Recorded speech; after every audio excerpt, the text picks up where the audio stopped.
Welcome to Truth and Life podcast. We discuss the relevance of biblical truth to all of life.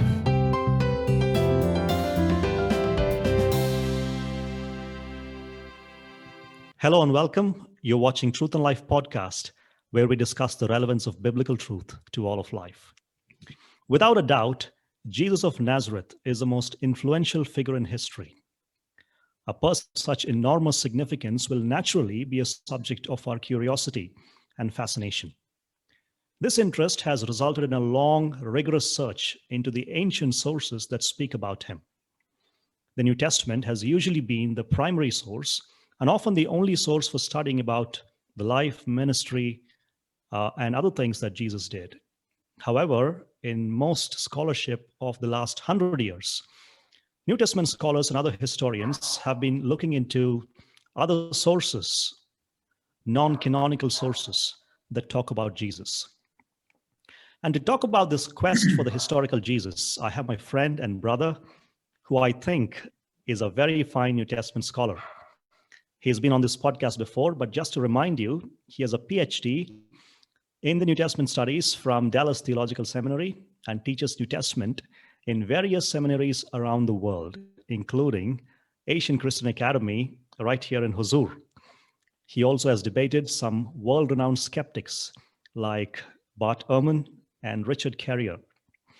And he recently wrote a book, which was the topic of our last podcast with him, The Bedrock of Christianity, The Unalterable Facts of Jesus' Death and Resurrection.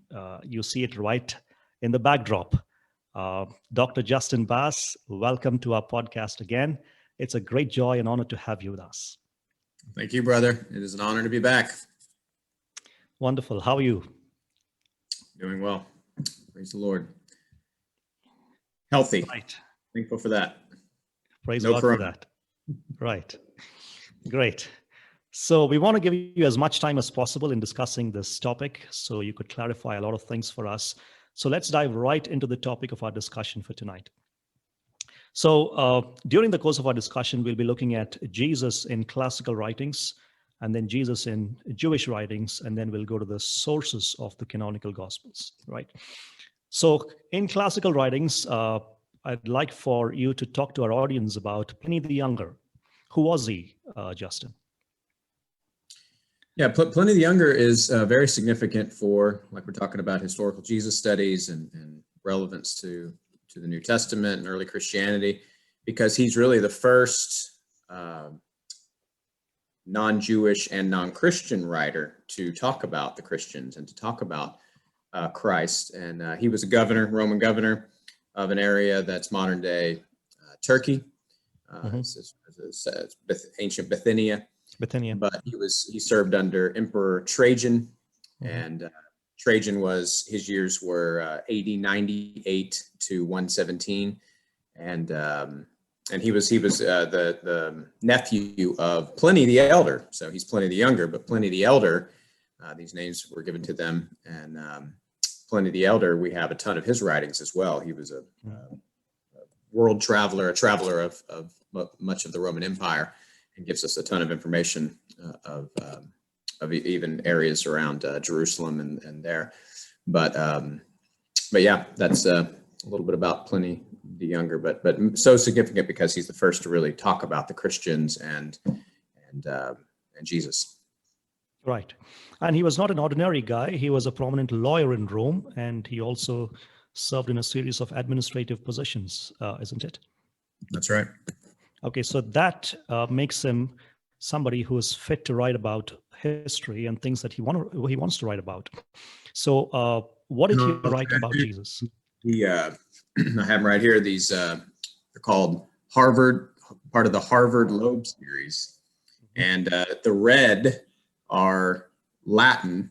They're a diglot, so half of the page on one side is the Latin of the writer, in this case Pliny the Younger, and on the next side is the English translation, and done by the top scholars out there on these ancient writers. And we have red versions of the Harvard Loeb, and then you have the green versions. The green version, this is Josephus's Antiquities that we'll talk about, and in this it's Greek on one side and English on the other.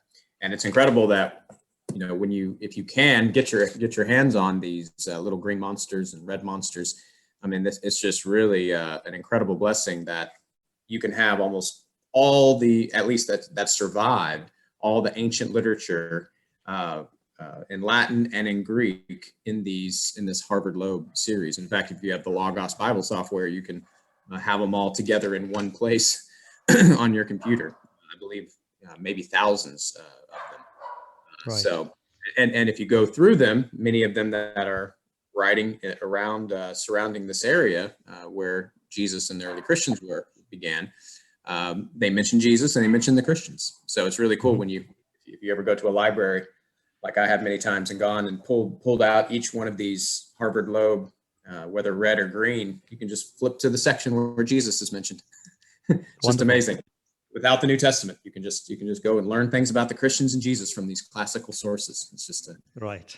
Wonderful. I'd like to get my hands on them soon. Yeah.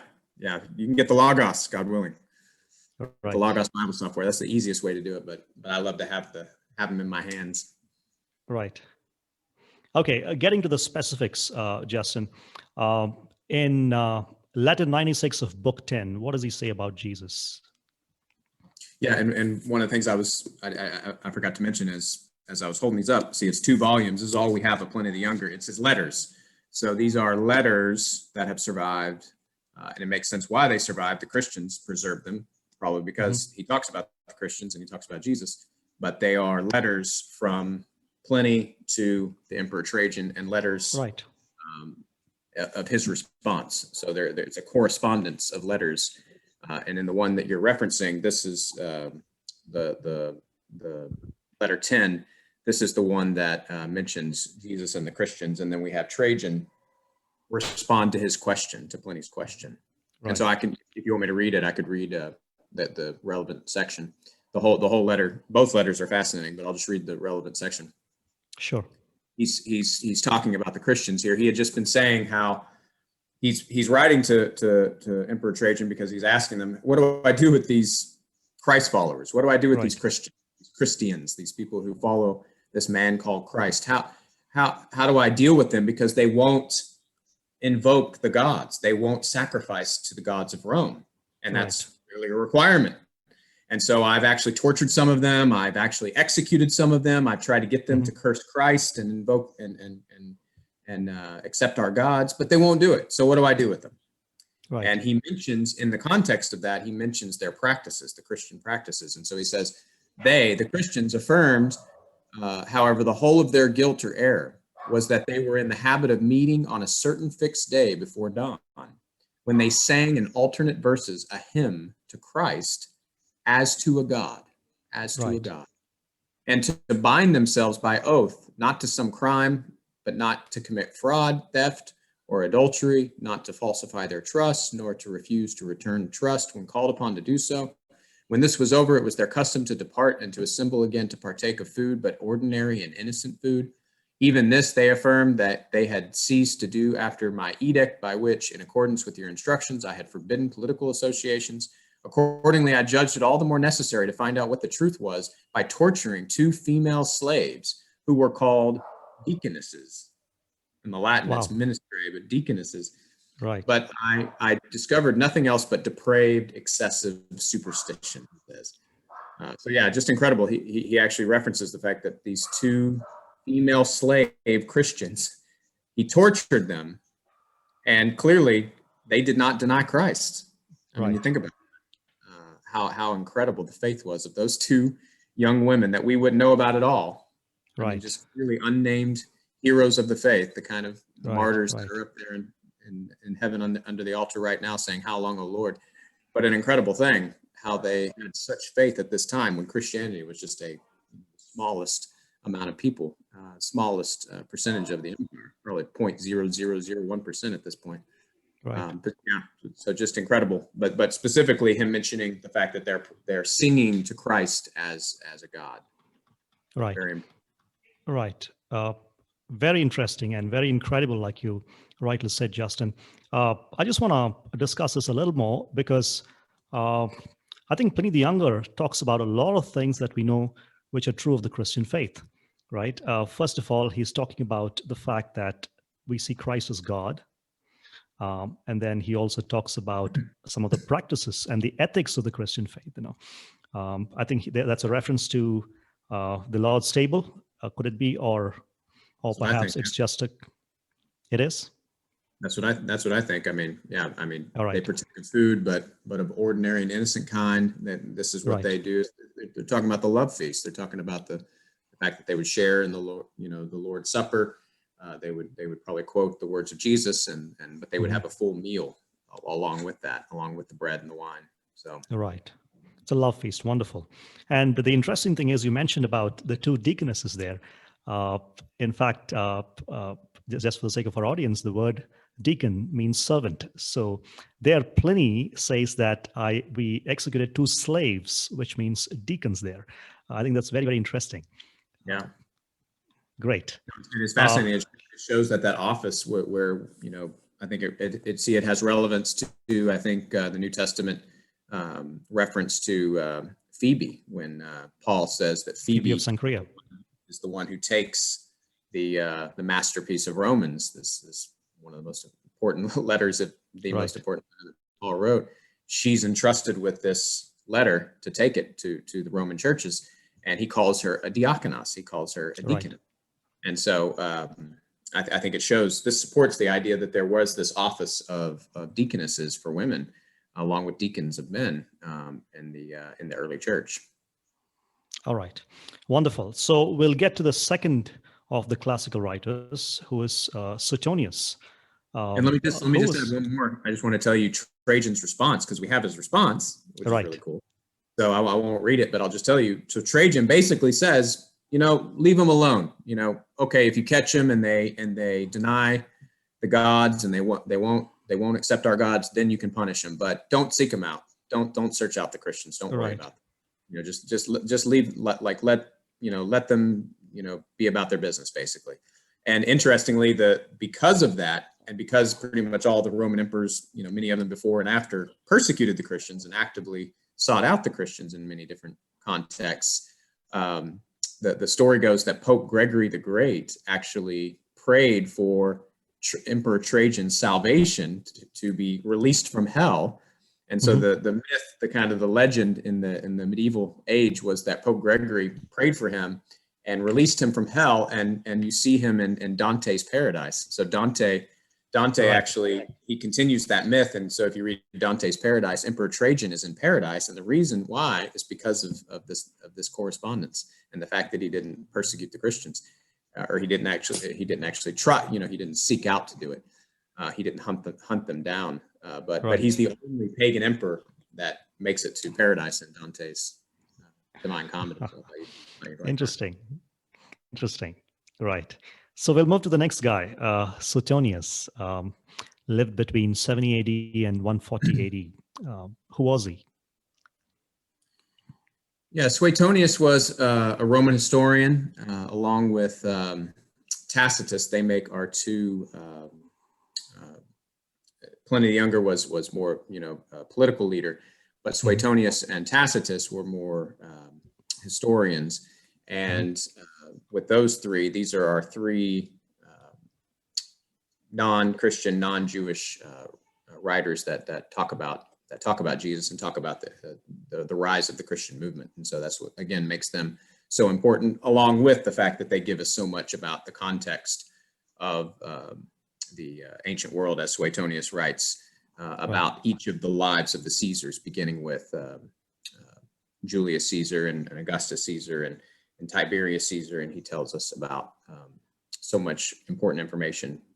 In fact, some of the most important information that we get about the Caesars, at least in a biographical description. And in some of those contexts of talking about the Caesars, that's where he talks about the Christians, and he talks about Jesus once. Right. So his best surviving work is Lives of the Caesars, right? Exactly. And I have that. Let's see, where did I put that? Oh, so you can get that in the Loeb as well, but I'd recommend the Penguin Classics. If you can't get your hand on the Loeb, the Harvard Loeb series, then grab the Penguin translations. Those are usually, excellent introductions, bibliography notes, and the translations are really good as well. Right. I think Tom Holland, who wrote Dominion, and Right. It's Come to Christ of recent. I know he's working on. I don't know if he's published it yet, but he's doing a new translation for the Lives of the Caesars. So by Suetonius. So Right. look forward to that. Great. So we'll talk about specifically the fifth book of the Lives. It's called The Deified Claudius. How does Suetonius mention Christ there? Yeah, let me just read the relevant passage. He says, because the Jews at Rome caused continuous disturbances at the instigation of Chrestus, he expelled them from the city. Mm-hmm. And this is of course Rome.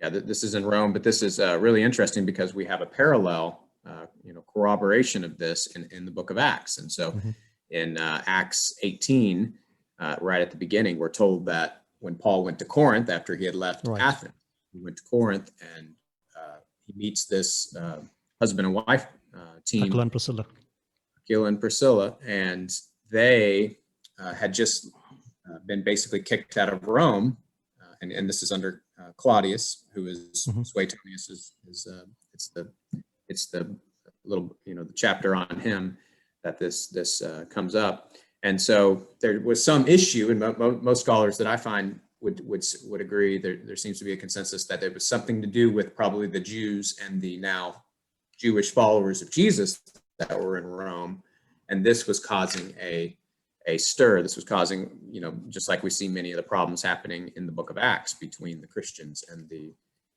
Jewish synagogues, and that split had not fully happened yet. That pretty much happens post AD 70 between Judaism and Christianity. So there was probably some issue with the rise of the Christians and converting Jews and converting Gentiles, and so there was some issue there that led Claudius to say, okay, kick them all out. And they had to leave, and I think it's not until the next emperor that they are able to go back. And so you see them back when Paul writes his letter to the Romans. He mentions Aquila and Priscilla there, but yeah. So he says Suetonius clearly doesn't have the full understanding of who Jesus was and everything, but he knows that these people called Christians, they take their name from someone named, and he uses this Latin word Christus with the E, in the transliteration, and it literally means like good, or good. Christus is like the word for kind or good, and but it's probably, most believe it's just like a mispronunciation of Christus. So. He's vast majority of scholars would say that he's referring to Christ. Some of the mythicists out there would they want to try to get rid of all these passages because it's in their best interest that Jesus didn't exist for their for what they're trying to argue, and so they'll say that an interpolator later, a Christian interpolator, put this in there, but a good argument against that is, well, why he didn't put the clear spelling of Christus? Why did he misspell Christ, in Latin? So an interpolator would not have put Christus there. This makes sense if it was Suetonius who told the story and he just didn't have the correct spelling of the name. So. Right. So is it possible that Suetonius misheard the name and wrote it that way? Yeah, that's what I think. I think he just mixed it up with this Latin word, Christus. Right. So, Justin, being a New Testament scholar, what do you think is the disturbance that Suetonius is referring to? Is it preaching of the gospel in the synagogues? Yeah, that's what I think. I think it's a good parallel to, and this would have been, we know this to be, this would have been around 49 AD when this happened, and so if Christians, as we know, they're definitely in Rome by this time, as Aquila and Priscilla testify, as they had to leave. Right. and they seem to be Jewish Christians. So it does seem that there was conversion happening between the Christians are probably going to the synagogues, probably following maybe, many Christians probably did what Paul did and started at the synagogues and kind of went to the Jew first at that time, and probably for practical reasons because they already knew the scriptures, and if they came to Christ, they would already be ready leaders in the church and solid elders and the rest. And so that's what I think. I think this was just a result of the evangelistic activity of Christians in Rome, and probably because of great success. I bet you many were coming to Christ, not just of the Jews, but also of the Greeks and the Romans. And so this led to that expelling from the city. Wonderful. Great explanation, Justin. Let's move to the next person, Tacitus. And I'll just bring up, I won't read it again, but Suetonius, because Tacitus references this exact event, but Suetonius also, in his biography of his chapter on Nero, he talks about the fire, this fire that happened in Rome, that Nero, who knows, maybe he was drunk one night and caused, but they blamed it on the Christians, and Suetonius references in Nero, a chapter in the book, the bio on Nero, chapter 16 of that, he references the fact that Christians suffered this punishment, torture, as a result of the being blamed for this fire. Right. Great. So those are the two references by Suetonius, right? Yes. Okay. The Christ and then the Christians. Great. Yeah. We'll move to the next guy who's generally considered by New Testament scholars and other scholars as the greatest Roman historian, Cornelius Tacitus. Who was he? Yeah, again, just another Roman historian, Tacitus. We have a lot of his writings. We have his Annals of the history of Rome. We have just his general, what they call the histories. We have so much information on Germania, and this guy, he wrote a biography of a guy, a very famous Roman, Agricola. And so we have, I think, 5 different books, and some of them are multi-volumes in the Harvard Globe series. But the most important is the Annals of Rome, because that's when he discusses under Nero what happened with this fire, and that's when he similar to Suetonius, he references this the blaming of the Christians, and he gives us the most detailed account of their suffering and their torture, but also in doing so references their leader, references our Lord Jesus. Right. And what is the reference there, Justin? Yeah, let me read it. He says, after discussing the fire that happened and making it clear that the Christians didn't do it, he says, Nero fastened the guilt and inflicted the most exquisite tortures on a class hated for their abominations, called Christians by the populace. Christus, from whom the name had its origin, suffered the extreme penalty during the reign of Tiberius at the hands of one of our procurators, Pontius Pilate, and a most mischievous superstition, thus checked for the moment, again broke out not only in Judea, the first source of the evil, but even in Rome, where all things hideous and shameful from every part of the world find their center and become popular. Accordingly, an arrest was first made of all who pleaded guilty. Then, upon their information, an immense multitude was convicted, not so much of the crime of firing the city as of hatred against mankind. Mockery of every sort was added to their deaths. Covered with the skins of beasts, they were torn by dogs and perished. They were nailed to crosses or were doomed to the flames and burnt to serve as a nightly illumination when daylight had expired for the soldiers, coming in. Right. Nero provided his gardens for the spectacle and exhibited displays in the circus, at which he mingled with the crowd or stood in a chariot, dressed as a charioteer. Despite their guilt as Christians and the ruthless punishment it deserved, the victims were pitied, for it was felt that they were being sacrificed to one man's brutality rather than to the national interest. So, wow, pretty horrific. Right. Probably the most public and widespread persecution of the Christians as yet. And this would be dated. This would be around 64 to 66, maybe a Right. little after AD. Nero was emperor from 54 to 68. Right. And so this is why Peter and Paul both were martyred. We know they were martyred in Rome, and that's why the dates for their martyrdom are usually put around 66, 67 AD. Mm-hmm. And they may have been a part of what Tacitus called an immense multitude. So when he says an immense multitude of Christians, so there's a large amount of Christians that were put to death during this time. Right. Peter and Paul, I think, were a part of that immense multitude. But most importantly, he mentions the fact that that Jesus was crucified under Tiberius, under Pontius Pilate, which interestingly, in all of Tacitus's writings, he mentions Pontius Pilate once here. So because he's referencing the Christians in Jesus, he then brings up Pontius Pilate, which is fascinating. Right. Pontius Pilate, was the one of the most powerful men of Jesus's time, and he's only mentioned because of the reference of Jesus, just as Absolutely. Christianity and throughout all of the last 2,000 years, the only reason Pontius Pilate is mentioned is because of the creeds. Right? Crucified under Pontius Pilate. Pontius Pilate. Absolutely. So it began with Tacitus. Right. Great. So would you say that Tacitus's work is the best source to learn about that period of history?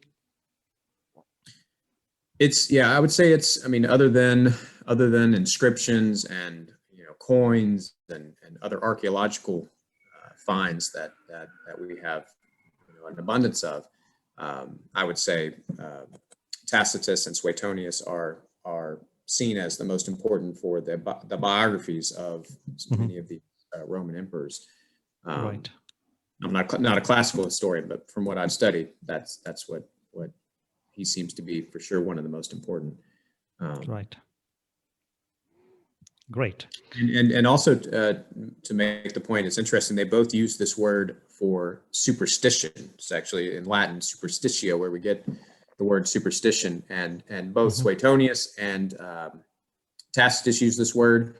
And it's interesting that word is probably, in the Greek, it's probably the same kind of idea that we find in the book of Acts when the governors Festus and Felix, and specifically Festus in Acts 25, he refers to the Christian religion, is usually how usually the English translations of it, but it's probably the same idea, this superstition, this superstition about Jesus, this dead man who Paul claims is alive. Right. So you see again this agreement between the way Luke is presenting the Roman rulers, how they view Christianity, and we see in the actual Roman writers that have survived, we see that this is how they viewed Christianity. They viewed it as just another superstition, that's just another false belief system. Right. And the interesting historical detail here is that Pliny the Younger was the administrator of Asia, Tacitus was the administrator of Asia, while Pliny the Younger was the administrator of Bithynia, and they were neighboring districts. That's right. Right. That's right. Great. And just to quote Bart Ehrman for us, hear what an agnostic scholar on this says in his best book, Did Jesus Exist?, where he embarrasses and refutes the mythicists. He says, some mythicists argue that this reference in Tacitus was not actually written by him. They claim the same thing for Pliny and Suetonius, where the references are less important, but were inserted into his writings, interpolated by Christians who copied them, producing the manuscripts of Tacitus we have today. We have no originals, only later copies. I don't know of any trained classicists or scholars of ancient Rome who think this, and it seems highly unlikely. So again, Incredible. Just showing that, as Ehrman as a representation, but across the board, whether, trained classicists, ancient historians, biblical scholars, across the board, they accept those three that we just referenced as historical. These were not put in later by Christians. Right. But Justin, something that I remembered was before this talk, I was getting into this and I thought, somehow, somewhere, we will make a reference to Ehrman, and we did. I probably have more. We'll see. Right. Yeah, perhaps. Great. So we leave the classical writings and we move to the Jewish writings. One of my favorites, I'm sure he is one of your favorites as well, Josephus. Yes. Tell us about him, please. Yeah, Joseph. Oh, I mean, we could spend the whole podcast on just Right. Joseph. We will do one. Because yeah, we should. I mean, his story is so amazing. But I'll just say, he was a Jewish historian. He was a Pharisee. He comes from Galilee. A Roman citizen. Roman citizen. He's born around AD 37. So probably just within 4 or 5 years of Jesus' crucifixion, he was born. His death is usually put it right at AD 100. So he spans the life of basically the rise of the Christians and the New Testament writings.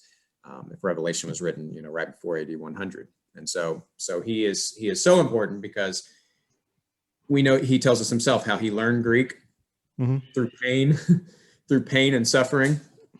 He admits that it was really painful and it was a struggle, but he learned Greek, and so he ends up writing. In fact, translating some of his writings that he had written originally in Aramaic into Greek, which is interesting for Gospels like Matthew, for example. Right.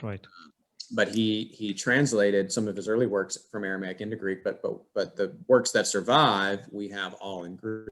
We have him defending Judaism to this pagan Appian. So he writes this work against Appian, kind of like what the apologists will do. The Christian apologists will do in the second and third centuries when they write, against Celsus, Origen's against Celsus, or right. Tertullian against Marcion, and things like this. He wrote about the Jewish war. He was an eyewitness. He was basically working for the Roman government.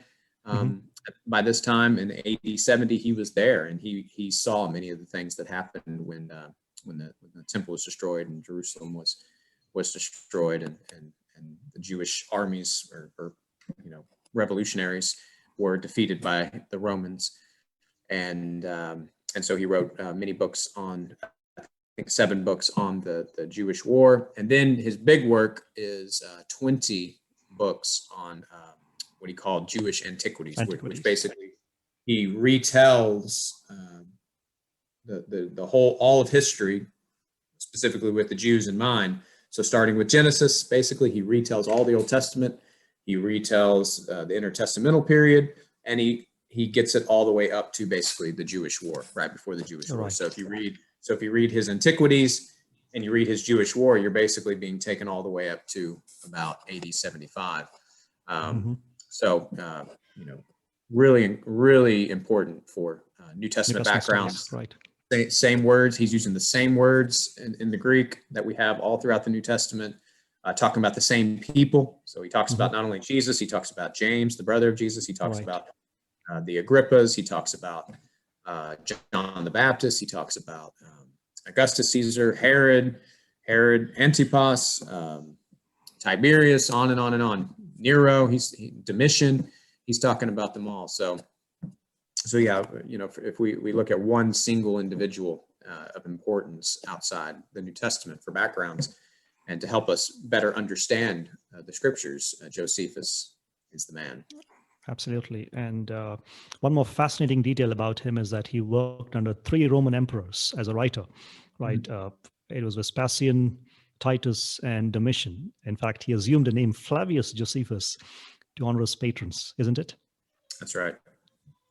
He's kind of like a Daniel, just not as faithful. Right. Okay. So Justin, tell us what he wrote about Jesus. So he talks about Jesus twice in his writings. And one of them is highly debated on exactly what he's saying. And the other one is not debated, really. The other one is clear. I'll just tell about that one. He's actually talking about the fact that James, who he calls the brother of Jesus, who is called the Christ, James was put to death. He was stoned to death because of jealousy by the high priest at that time. And this is generally dated to around 62 AD.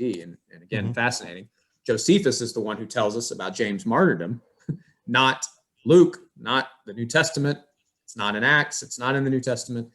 The martyrdom of James is in Josephus. And he also says it was because of blasphemy. He used the word that he was guilty of breaking the laws. And so most think this is probably blasphemy. In fact, Dr. Bach, who you've had on, has a great discussion of this in his book on blasphemy. And so James was probably the things he was saying about Jesus, the things he was saying, Christological claims, was probably what was really ticking off the high priest at that time. Right. And so he's discussing that, and in the context, he just references the fact that James happens to be the brother of that Jesus I talked about in two previous books, who is called the Christ. And so the thing he's referencing goes back to book 18. So that's in book 20. So in the final book of Josephus's Antiquities is book 20. Book 18 is where he has this discussion about Jesus, kind of a full discussion about Jesus. But this is the one it's highly debated exactly what Josephus said, as I'll quote here in a second. But pretty much scholars across the board agree Josephus said something about Jesus. So he didn't just make up, or an interpolator, a Christian scribe didn't just completely invent this discussion about Jesus out of cloth. For one, scribes rarely ever did that. It's very rare that, usually they'll expand something or change something, but it's rare for them to invent something out of nothing. And so that's very unlikely. Plus, in book 20, he says the Jesus who was called Christ, he seems to be referring back to something he had talked about before. And he actually does say Christ in this passage. And interestingly, you know how many times Josephus says the word Christ, Christos, in his 20-volume Antiquities? 2 times, Twice. and both of them are associated with Jesus. So I think that supports that he said something about Jesus. Let me just I'll read the famous passage, the highly debated one. This is how it comes down to us in Greek in Josephus, like I have it here in the Loeb. If I read it from the Loeb, this is what it says. Now there was about this time Jesus, a wise man, if it be lawful to call him a man, for he was a doer of wonderful works, a teacher of such men as received the truth with pleasure. He drew over to him both many of the Jews and many of the Gentiles. He was the Christ. And when Pilate, at the suggestion of the principal men amongst us, had condemned him to the cross, those that loved him at the first did not forsake him, for he appeared to them alive again the third day, as the divine prophets had foretold these and 10,000 other wonderful things concerning him. And the tribe of Christians so named from him are not extinct to this day. Right. So I agree, and pretty much everyone agrees this has been tampered with. And when God willing, if we get to heaven, I'm gonna find this scribe and I'm gonna beat him down. This Christian scribe in heaven needs to be beaten down for this, because this would have been such an important passage. I wish we knew exactly what Josephus said, but unfortunately we can't know exactly what he said because he tampered with it, whoever did this. But basically, things like, if it be lawful to call him a man. So, that seems to be an interpolation. He was the Christ. Right.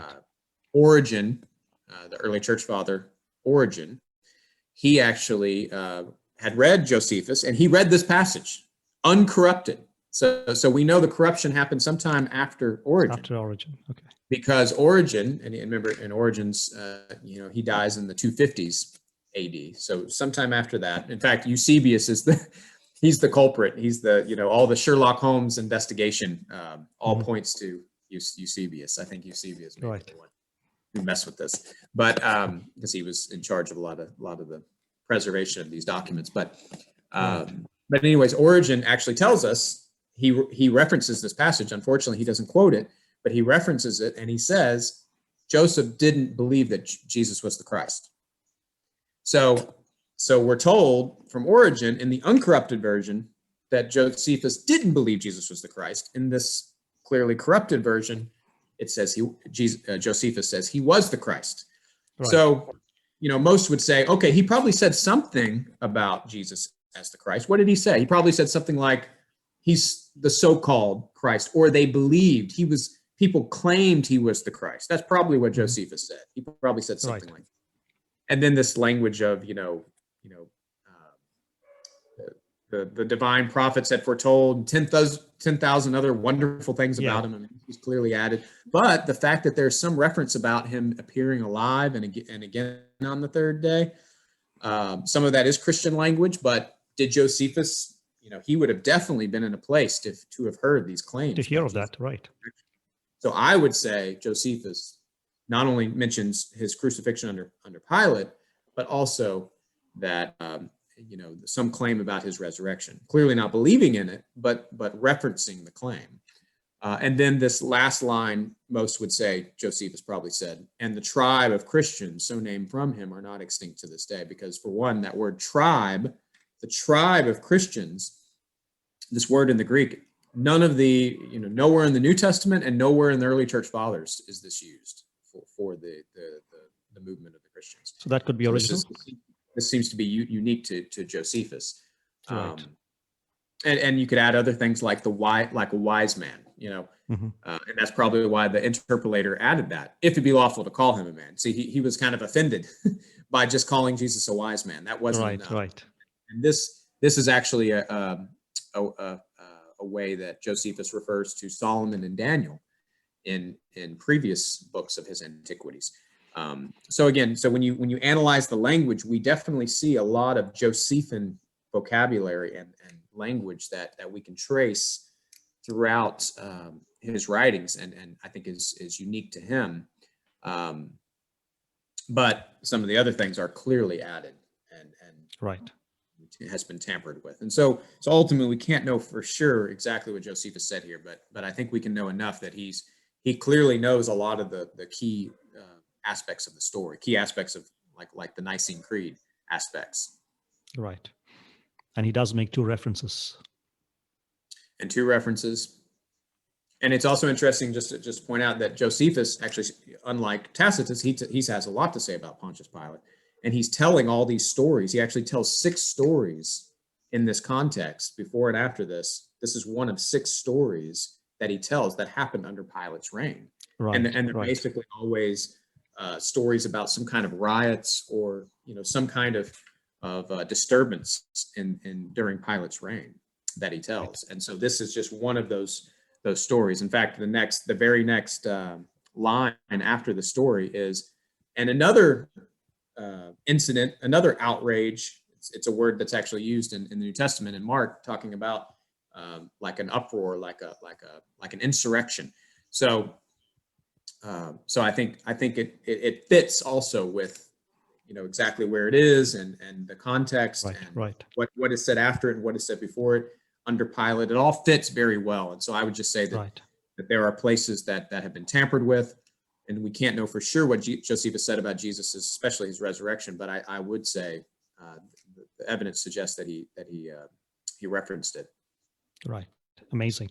Now, when we look at all of these writings, Justin, and the way you clearly explained and analyzed these writings, at least one thing is clear, that all these details corroborate the details of the New Testament. Exactly. Yeah.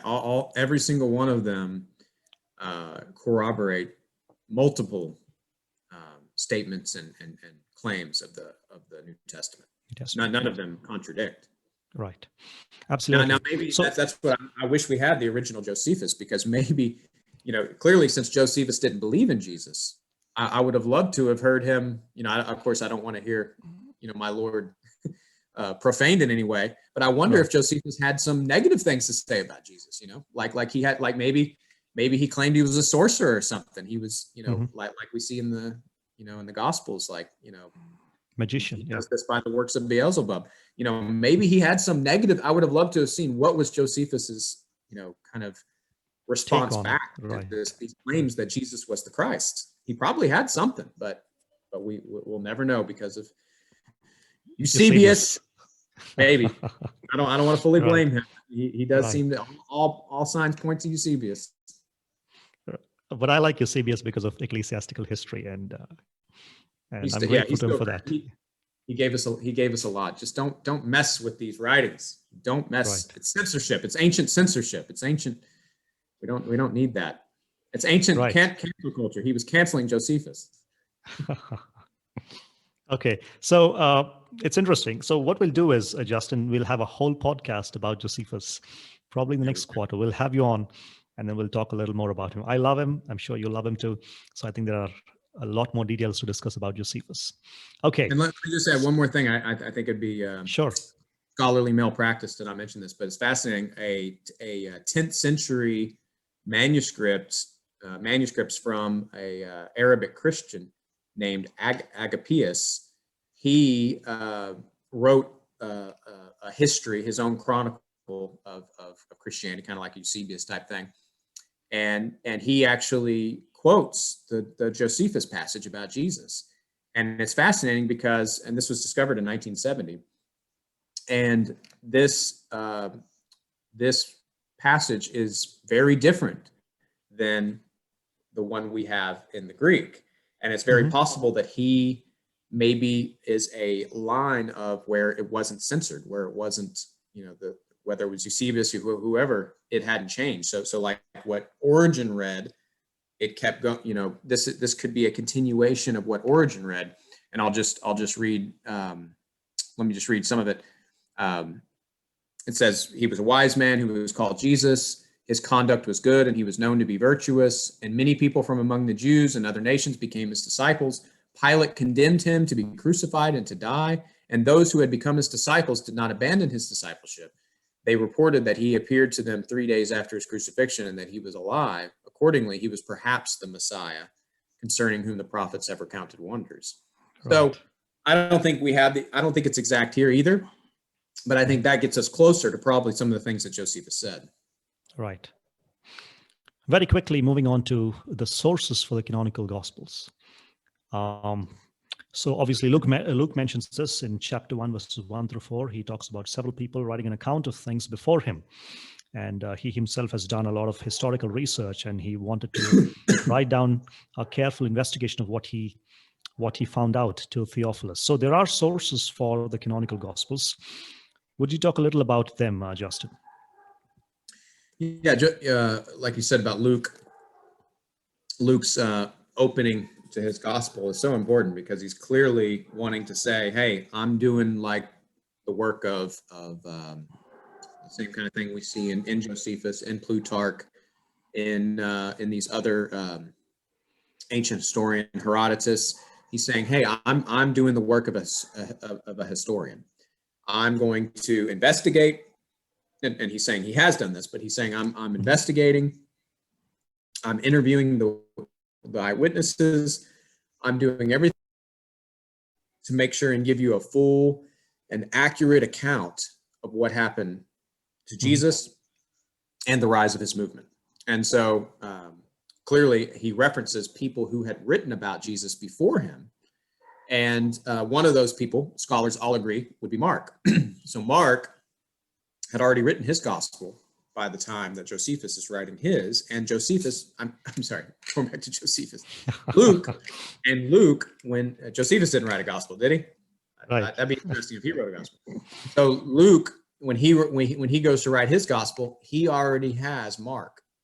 And interestingly, when you do that, when you look at Paul's letters and you look at like the prison epistles, Philemon and Colossians, you notice that Mark and Luke are connected.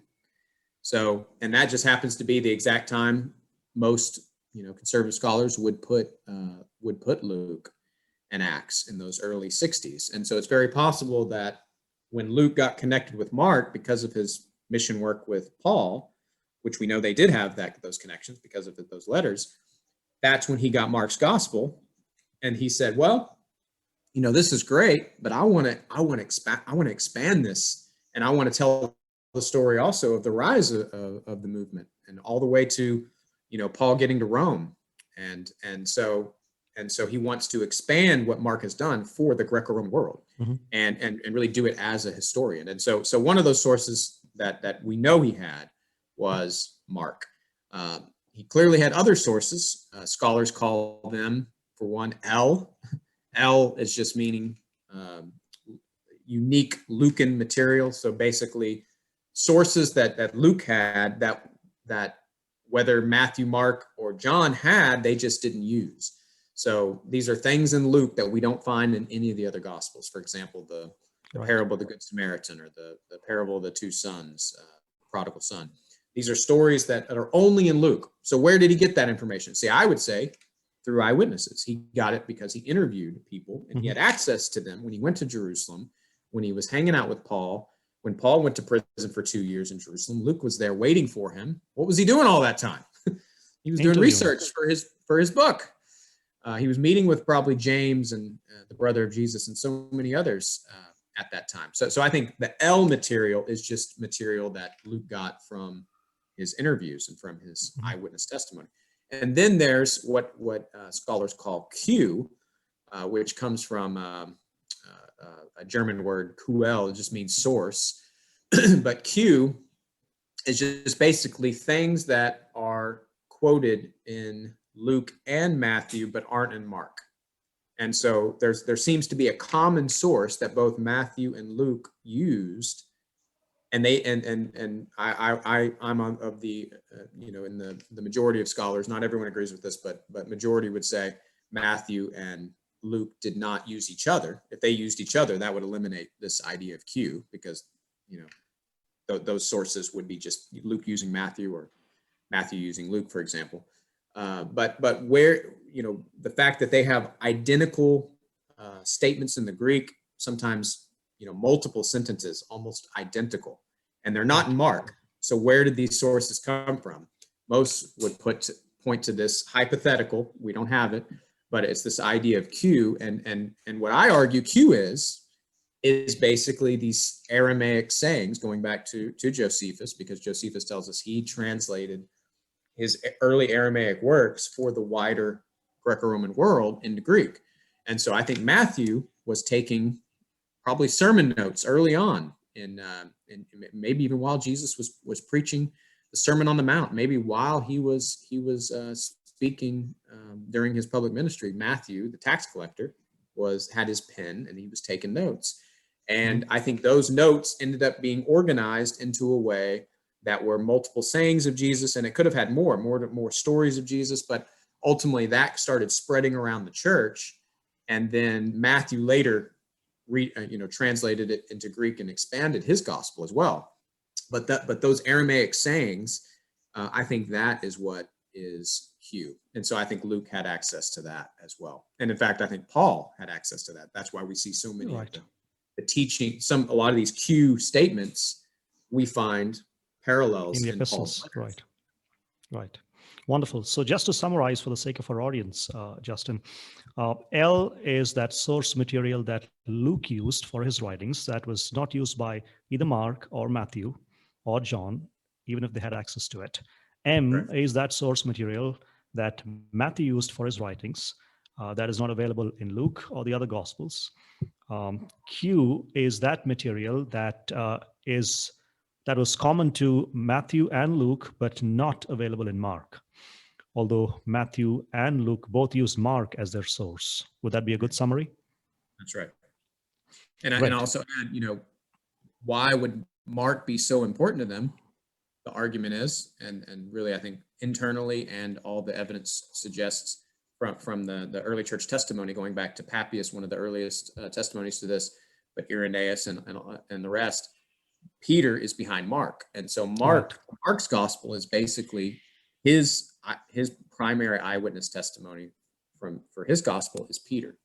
Right. And we also know Mark was hanging out with Peter during this same time frame in the 50s, when I would say probably the late 50s, when Mark was written. Right. Peter calls Mark my son in the faith in 1 Peter, for example. True. Wonderful. We don't have much time. I think we'll just have 5 or 10 more minutes. So what we'll do is we'll just discuss one parable that's very important, which is available in the collection of parables that could go back to M, the source for the source for the unique material in Matthew. So we're talking about the parable of the sheep and the goats, the final judgment that Jesus talked about. What do we glean from it about Jesus' self-understanding, Justin? Yeah, this parable, again, it would be labeled under M.